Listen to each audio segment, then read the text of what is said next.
नमस्कार, बहुत स्वागत है आप सभी का।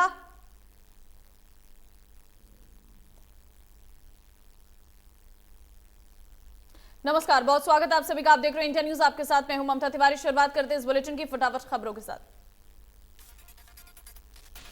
हरियाणा में राहुल गांधी की भारत जोड़ो यात्रा फेज 2 का तीसरा दिन। आज करनाल के नीलोखड़ी से यात्रा की शुरुआत। यात्रा में कांग्रेस नेताओं के साथ भारी संख्या में उमड़ा जनसैलाब। करनाल में भारत जोड़ो यात्रा के समर्थन में उतरा जनसैलाब। घरोंडा में हजारों की संख्या में राहुल गांधी के साथ पैदल मार्च में शामिल हुए शहरवासी। राहुल गांधी की भारत जोड़ो यात्रा में हरियाणा कांग्रेस के तमाम दिग्गज नेता शामिल हैं। कांग्रेस नेताओं के अलावा यात्रा में शामिल हरियाणा के कई खिलाड़ी। भारत जोड़ो यात्रा में शामिल पूर्व शिक्षा मंत्री गीता बुक्कल ने कहा कि यात्रा में हर वर्ग से लोग जुड़ रहे हैं। यात्रा को प्रदेश में भरपूर समर्थन मिल रहा। राहुल गांधी की भारत जोड़ो यात्रा पर बीजेपी हमलावर ओपी धनखड़ ने बताया यात्रा को बीजेपी के लिए फायदेमंद बताया। धनखड़ ने कहा कि पिछले 8 सालों में हरियाणा के अंदर सर्वाधिक काम हुए हैं। सरकार का प्रयास है कि युवाओं को अधिक से अधिक नौकरी मिले। राज्य मंत्री कृष्णपाल गुर्जर ने बीजेपी की जिला कार्यकारिणी बैठक में भारत जोड़ो यात्रा पर कटाक्ष करते हुए कांग्रेस के बड़े बड़े नेता पार्टी छोड़कर जा रहे हैं, पहले कांग्रेस उन्हें जोड़ने का काम करे। उन्होंने कहा कि कांग्रेस ने देश को लाखों बार तोड़ने की कोशिश की है, लेकिन वो अपने मंसूबे में कामयाब नहीं हुआ है। देश पहले भी एक था, आज भी एक है और मोदी जी के नेतृत्व में और मजबूत होगा।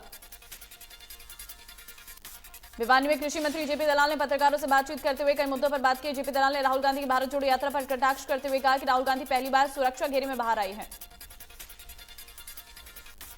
कैबिनेट मंत्री रणजीत चौटाला ने कहा है कि राहुल गांधी की भारत जोड़ो यात्रा का हरियाणा में कोई असर नहीं होगा। राहुल गांधी जब गुजरात दौरे पर थे उसके बाद भी गुजरात से कांग्रेस का सफाया हो गया।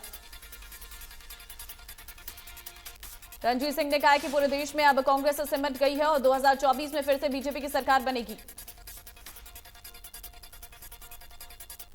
फरीदाबाद में बीजेपी की जिला कार्यकारिणी की बैठक में शामिल होने पहुंचे कैबिनेट मंत्री मूलचंद शर्मा। राहुल गांधी की भारत जोड़ो यात्रा को लेकर तंज कसा। मूलचंद शर्मा ने कहा है कि राहुल गांधी जितने आगे चलते हैं कांग्रेसी उतने पीछे चले जाते हैं। सिरसा की सांसद सुनीता दुग्गल ने भारत जोड़ो यात्रा पर तंज कसते हुए कहा है कि इस यात्रा का नाम कांग्रेस जोड़ो यात्रा रखना चाहिए, क्योंकि इस यात्रा से माध्यम से कांग्रेस की गुटबाजी को खत्म करने का प्रयास किया जा रहा। राहुल गांधी की कुरुक्षेत्र में आने वाली भारत जोड़ो यात्रा को लेकर पूर्व मंत्री अशोक अरोड़ा ने बीजेपी पर तंज कसा है। अशोक अरोड़ा ने कहा कि नफरत फैलाना भाजपा का काम है। उन्होंने कहा कि 9 जनवरी को दिल्ली अमृतसर नेशनल हाईवे पर खानपुर कोलिया के पास प्रदेश भर की महिलाओं का जत्था राहुल गांधी के साथ चलेगा। करनाल में कांग्रेस के राष्ट्रीय सचिव वीरेंद्र राठौर ने बताया कि हरियाणा में लाखों युवा राहुल गांधी की यात्रा से जुड़ रहे हैं और लाखों का समर्थन लगातार बढ़ता जा रहा है।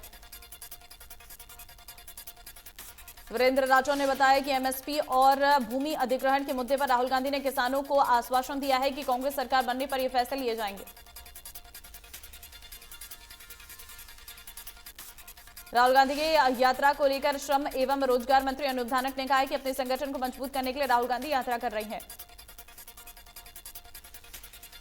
भारत जोड़ो यात्रा के दौरान किरण चौधरी चोटिल हो गई हैं, जिसकी जानकारी किरण चौधरी ने ट्विटर के जरिए दी है। लिखा, उत्साहित यात्रियों की भीड़ से पैर चोटिल हुआ है। घायल होने के बाद उन्हें अस्पताल में भर्ती कराया गया। वहीं किरण चौधरी के घायल होने की सूचना मिलने के बाद राज्यसभा सांसद रणदीप सुरजेवाला अस्पताल में किरण चौधरी का हालचाल जानने पहुंचे और उनके जल्द स्वस्थ होने की कामना की। 9 जनवरी को भारत जोड़ो यात्रा अंबाला पहुंचने वाली है, जिसके लिए पुलिस ने पुख्ता इंतजाम किए। यात्रा के लिए 2500 से अधिक पुलिसकर्मी तैनात रहेंगे। यात्रा के दौरान सभी रूट को डायवर्ट किया जाएगा। यात्रा अंबाला के विभिन्न इलाकों से निकलेगी। एसपी जशनदीप सिंह रंधावा ने दलबल के साथ रूट का जायजा लिया। सरपंचों के विरोध को लेकर रणजीत चौटाला ने कहा है कि सरपंचों के लिए 2 लाख रुपए की ग्रांट सीमित की गई है और विधानसभा में सरकार ने फैसला लिया है। अब मुख्यमंत्री या कैबिनेट इस पर फैसला लेगी। रणजीत चौटाला ने कहा कि हरियाणा में सौर ऊर्जा को बढ़ावा दिया जा रहा है। सोलर ऊर्जा सस्ती होने से लोग इसकी तरफ आकर्षित हो रही हैं। झज्जर, भिवानी, गुरुग्राम, सिरसा, हिसार और फतेहाबाद में सौर ऊर्जा के प्लांट लगाए जाएंगे।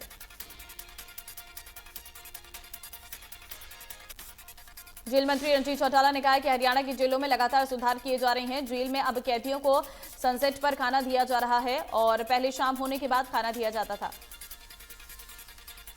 इसके अलावा रणजीत चौटाला ने कहा है कि फतेहाबाद और दादरी में 2 और जेल बनेंगी और गुरुग्राम जेल में भी टाइट सिक्योरिटी रहेगी।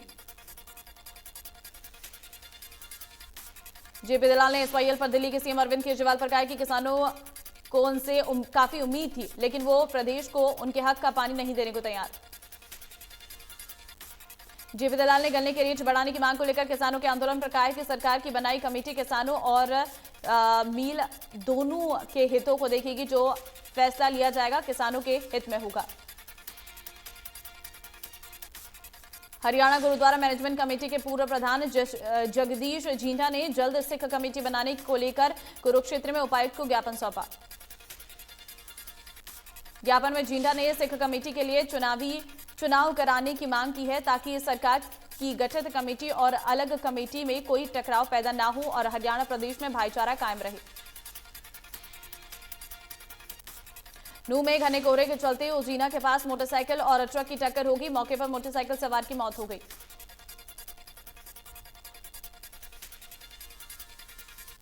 हादसे के बाद ट्रक चालक मौके से फरार हो गया है। पुलिस ने बाइक चालक का शव पोस्टमार्टम के लिए अस्पताल पहुंचाया और ट्रक चालक के खिलाफ केस दर्ज किया।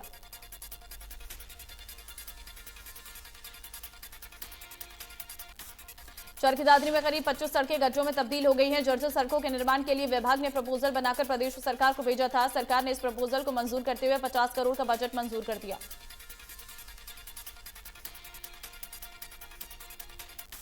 पीडब्ल्यूडी विभाग का कहना है कि जल्द ही जिले की सभी सड़कों को रिपेयरिंग का काम पूरा कर लिया जाएगा। चरखी दादरी में करीब 25 सड़कें जर्जर हो चुकी हैं, जिसकी मरम्मत के लिए पीडब्ल्यूडी विभाग ने एस्टीमेट बनाकर सरकार को भेजा था।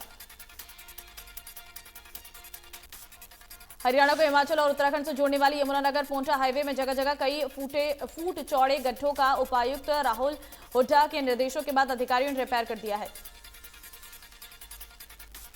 यमुनानगर जगाधरी के चचरौली होकर हिमाचल और उत्तराखंड जाने वाले सैकड़ों वाहन चालकों को इस सड़क पर बने गड्ढे से कई तरह की परेशानियों का सामना करना पड़ रहा था। इन गड्ढों में पानी भरने के चलते कई बार दुर्घटनाएं भी हो रही थी।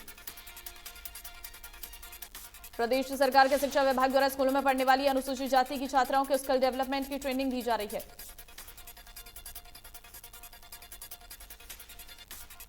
प्रदेश के खंडों में बहुयातायत में अनुसूचित जाति की छात्राएं पढ़ रही हैं। 6ठी से 8वीं और 9वीं से 12वीं तक की छात्राओं को स्किल डेवलपमेंट की ट्रेनिंग दी जा रही है। भिवानी में विद्या विहार में राष्ट्रीय सेवा योजना के 7 दिवसीय शिविर के तीसरे दिन स्वयंसेवकों ने विद्यालय परिसर में पेड़ लगाओ से पेड़ बचाओ जल संरक्षण जागरूकता रैली की शुरुआत की। पूर्व विद्यालय प्रशासक दीवान चंद्र रहेजा ने स्वयंसेवकों को पेड़ों और जल की महत्वता बताते हुए कहा है कि जीवन में पेड़ों का बहुत ही महत्व है। ये जीवन जीने के लिए वातावरण से कार्बन डाइऑक्साइड को ग्रहण करके हमें ऑक्सीजन प्रदान करते हैं।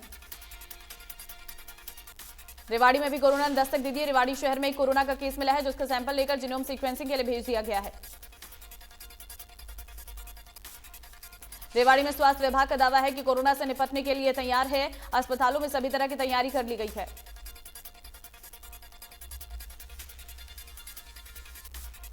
दिल्ली, हरियाणा, पंजाब, उत्तर प्रदेश सहित पूरा उत्तर भारत शीतलहर की चपेट में है। मौसम विभाग ने कहा है कि अगले 4 से 5 दिनों राज्यों में ऐसी ही स्थिति रहेगी।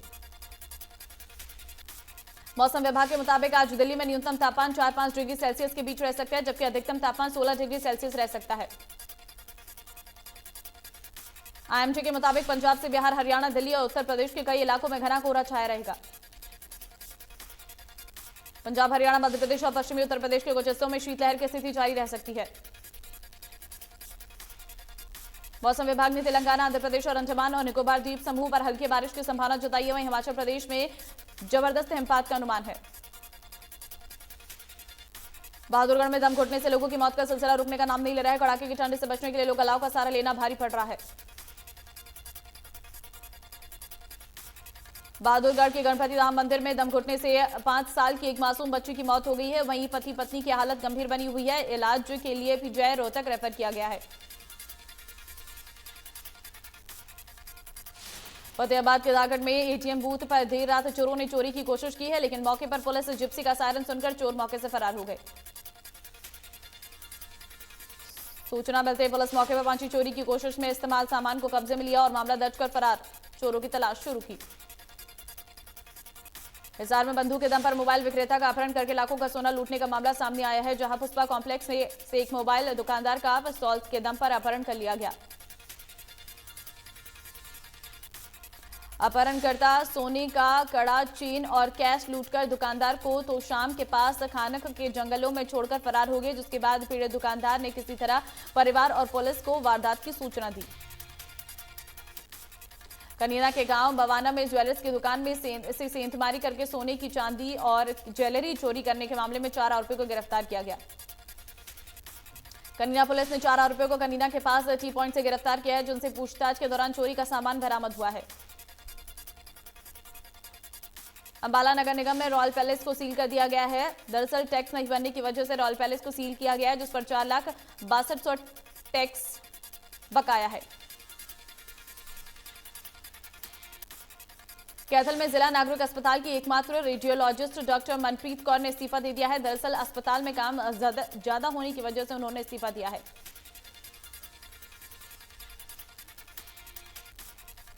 कैथल के नागरिक अस्पताल में मरीजों को अल्ट्रासाउंड की सुविधा नहीं मिलेगी। मरीजों को अब निजी अल्ट्रासाउंड केंद्र से अल्ट्रासाउंड करवाना पड़ेगा। इस दौरान मरीजों ने रोष जताया।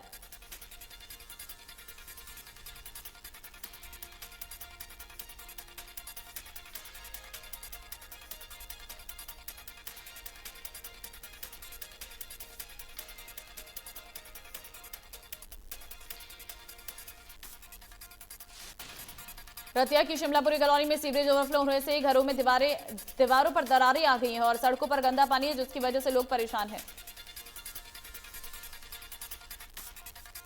अमेरिका भेजने के नाम पर एजेंटों ने युवक से 30 लाख रुपए ठग लिए। इतना ही नहीं, युवक को 5 महीने तक दुबई की जेल में रहना पड़ा।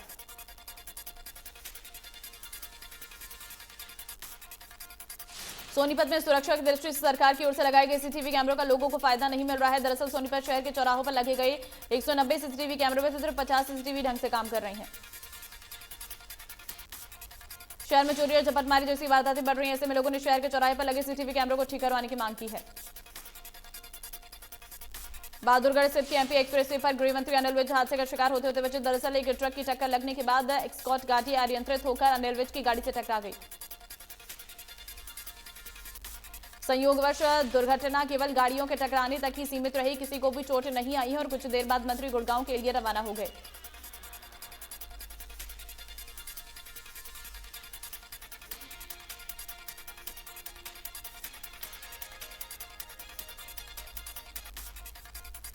महेंद्रगढ़ में पुलिस ने गुप्त सूचना पर नागल चौधरी विधानसभा क्षेत्र के गांव भूंगारका में सीआईए नारनौल के साथ संयुक्त कार्रवाई करते हुए एक व्यक्ति को अवैध नशे का कारोबार करते हुए पकड़ा।